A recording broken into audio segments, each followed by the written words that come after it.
Halo semuanya, perkenalkan nama saya Elvina Diana Limarta, NPM 180709701. Pada kesempatan ini, saya ingin mempresentasikan hasil pekerjaan saya untuk penilaian UAS mata kuliah Grafika Komputer. Adapun agendanya adalah yang pertama pendahuluan, kemudian saya akan menjelaskan mengenai pengkodean tekstur, pengkodean kubus, pengkodean main, pengkodean ruang tamu, pengkodean meja sofa, pengkodean dua almari, pengkodean figura, penggabungan semua objek, dan diakhiri dengan penutup. Sebelum kita melangkah lebih jauh, ada baiknya kita mengetahui terlebih dahulu apa itu grafika komputer.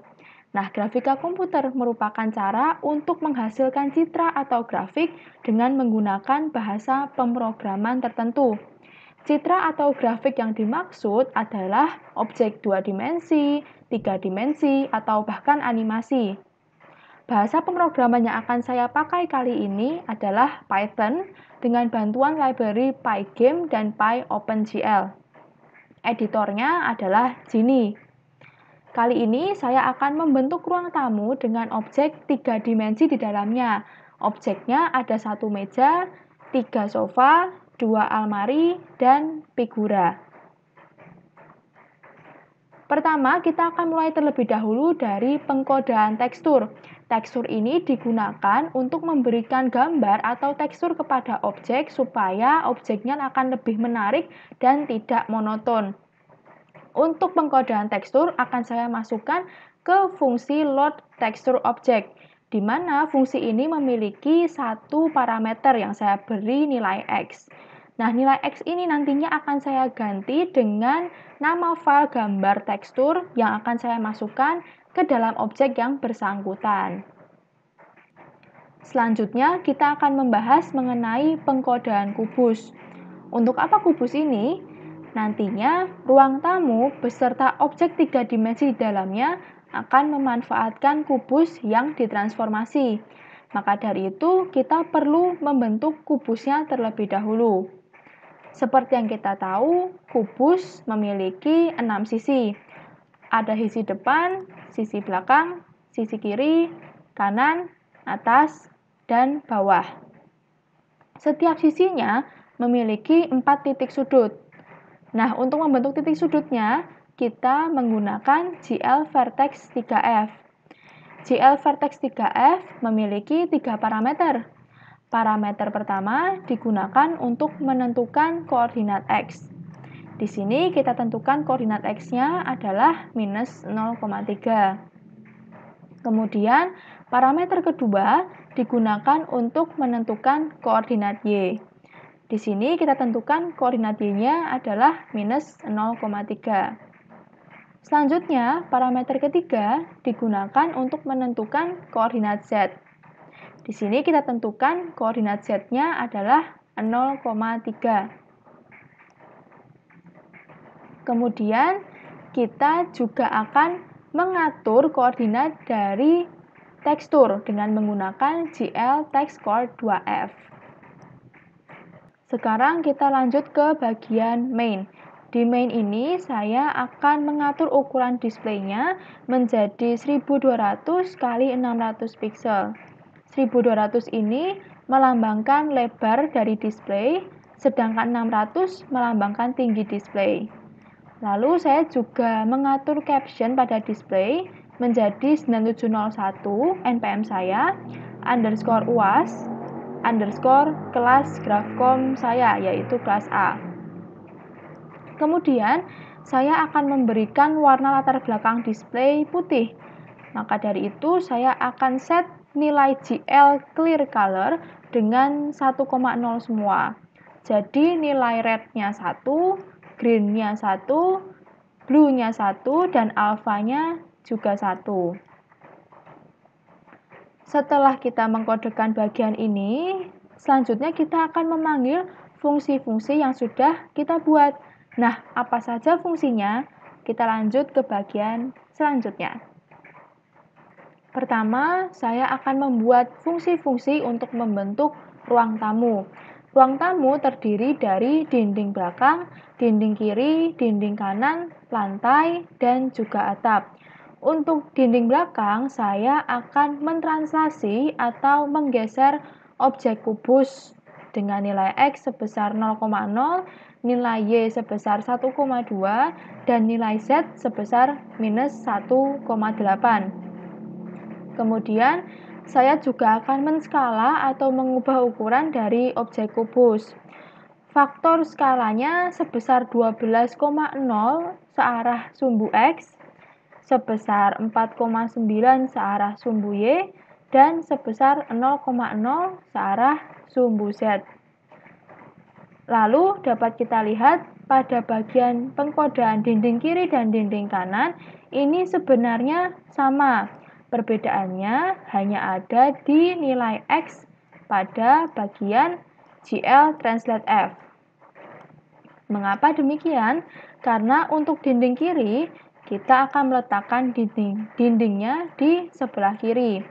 Maka dari itu, kita perlu mengurangi nilai X sebesar 3,5 supaya objek kubusnya nanti akan tergeser ke arah kiri. Sementara itu, untuk dinding kanan, kita harus menambahkan nilai X sebesar 3,5 supaya nanti objek kubusnya bisa tergeser ke arah kanan. Sedangkan lantai terletak di bagian bawah. Maka dari itu, kita akan mengurangi nilai Y sebesar 1,5 supaya objek kubusnya bisa tergeser ke arah bawah. Sementara untuk atap berada di bagian atas. Maka dari itu, kita akan menambahkan nilai Y sebesar 3,0 supaya objek kubusnya nanti bisa tergeser ke arah atas. Selanjutnya, kita akan memanggil fungsi-fungsi ruang tamu yang tadi sudah kita buat di bagian main. Untuk dinding belakang, dinding kiri, dan dinding kanan, saya akan menggunakan tekstur yang berasal dari file dinding2.jpg. Gambar teksturnya seperti ini. Ya. Kemudian untuk lantai, saya akan menggunakan tekstur dari file marble.jpg. Gambar teksturnya seperti ini. Sementara untuk atap, saya akan menggunakan tekstur dari file stone.jpg. Gambar teksturnya seperti ini. Sehingga ketika dieksekusi nantinya akan menjadi seperti ini. Dapat dilihat bahwa dinding kiri, dinding belakang, dan dinding kanan memiliki tekstur yang sama. Lalu untuk lantai teksturnya seperti ini, dan atap teksturnya seperti ini. Selanjutnya, saya akan membahas mengenai pengkodaan meja dan sofa. Yang pertama, saya akan membuat fungsi untuk membentuk meja. Tekstur yang saya gunakan untuk meja berasal dari file brownwood.jpg. Gambarnya seperti ini. Kemudian, untuk membentuk permukaan meja, saya ingin memperlebar objek kubusnya. Maka dari itu, saya akan memperbesar nilai X sebanyak 5 kali. Kemudian dapat dilihat untuk kaki meja kanan dan kaki meja kiri, sebenarnya pengkodaannya sama, perbedaannya hanya terletak di nilai X dari GL Translate F. Untuk kaki meja kanan, karena hendak diletakkan di sebelah kanan, maka kita akan menambahkan nilai X dari objek kubus sebesar 0,8 supaya nantinya objek kubus bisa digeser ke arah kanan sebanyak 0,8. Lalu karena kaki meja cenderung kurus dan agak panjang, maka saya akan memperkecil nilai X atau lebar dari objek kubus sebesar setengah dari ukuran semula, dan saya akan memperbesar nilai Y atau panjang dari kubus sebesar 1,4 kali lebih panjang dari ukuran semula. Lalu saya pun membuat fungsi untuk membentuk sofa. Objek sofa sendiri terdiri dari sandaran sofa, seat sofa, lengan sofa kanan, lengan sofa kiri, kaki sofa kanan, dan kaki sofa kiri. Untuk pembuatan objeknya, saya juga menggunakan GL Translate F untuk mentranslasi atau menggeser objek kubus dan GL Scale F untuk menskala objek kubus agar ukurannya pas. Selanjutnya, saya memanggil fungsi sofa dan meja di main. Untuk meja, saya hanya memanggil fungsi objek underscore meja sebanyak sekali karena meja hanya ada satu. Sedangkan untuk fungsi objek underscore sofa, saya memanggilnya sebanyak 3 kali karena ada 3 sofa, yaitu sofa tengah, sofa kiri, dan sofa kanan. Untuk sofa tengah, saya menggunakan tekstur dari file gold_beige.jpg. Teksturnya seperti ini. Kemudian untuk sofa kiri, saya menggunakan tekstur dari file purple.jpg. Teksturnya seperti ini. Kemudian untuk sofa kanan, saya menggunakan tekstur dari file orange_pattern.jpg. Teksturnya seperti ini. Untuk sofa kiri, saya akan menggeser objek sofa ke arah kiri sebesar 2,2. Sedangkan untuk sofa kanan, saya akan menggeser objek sofa ke arah kanan sebesar 2,2 juga.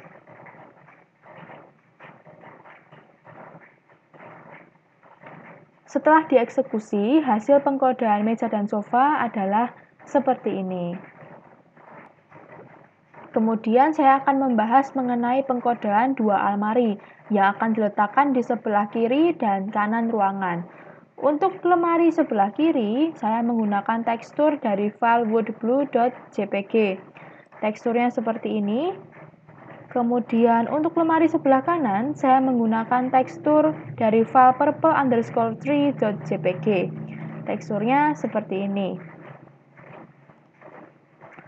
Untuk lemari, seperti yang kita tahu, lemari itu cenderung tinggi, maka dari itu saya akan memperbesar ukuran panjang dari objek kubus sebanyak 4 kali lebih panjang dari ukuran semula.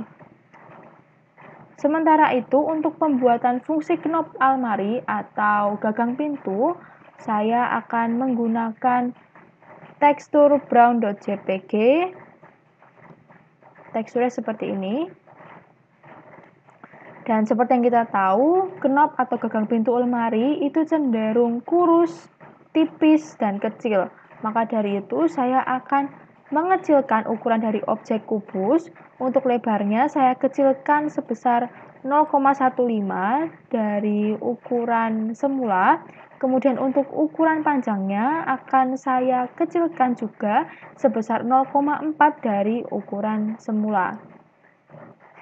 Lalu saya akan memanggil fungsi lemari dan fungsi knob di main. Untuk lemari kiri, saya memanggil fungsi lemari kiri sebanyak 1 kali karena lemari kiri hanya ada 1. Kemudian untuk knob lemari kiri, saya panggil sebanyak 2 kali karena knob atau gagang pintu ada 2 untuk lemari kiri. Yang pertama ini digunakan untuk knob bagian kanan dari lemari kiri. Sedangkan yang ini digunakan untuk knob bagian kiri dari lemari kiri.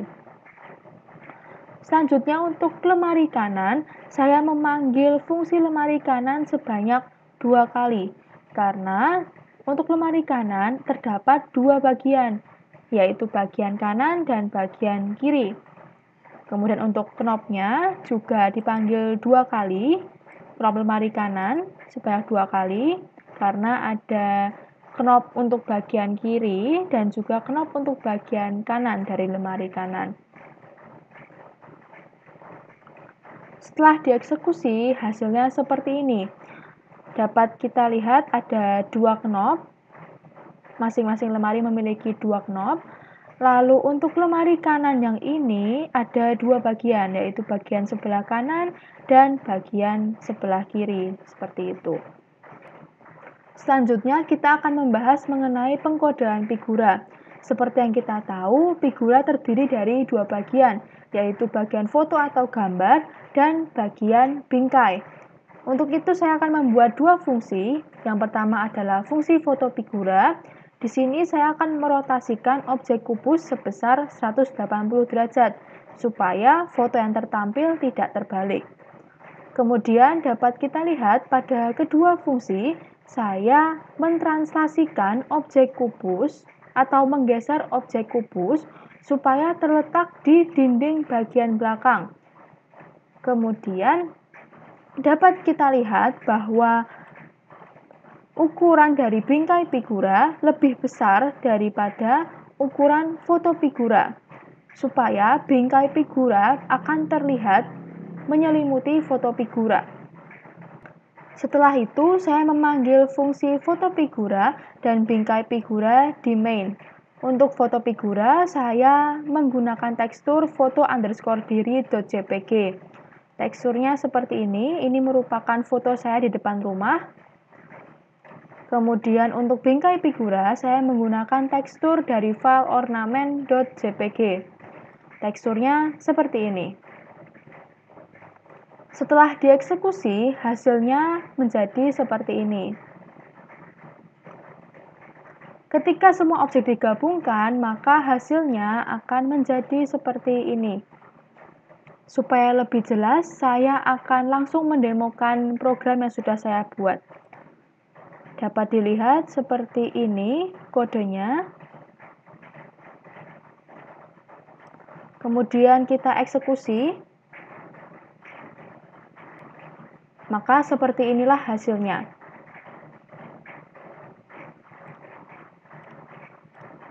Sekian presentasi grafika komputer dari saya. Semoga dapat bermanfaat bagi teman-teman semua.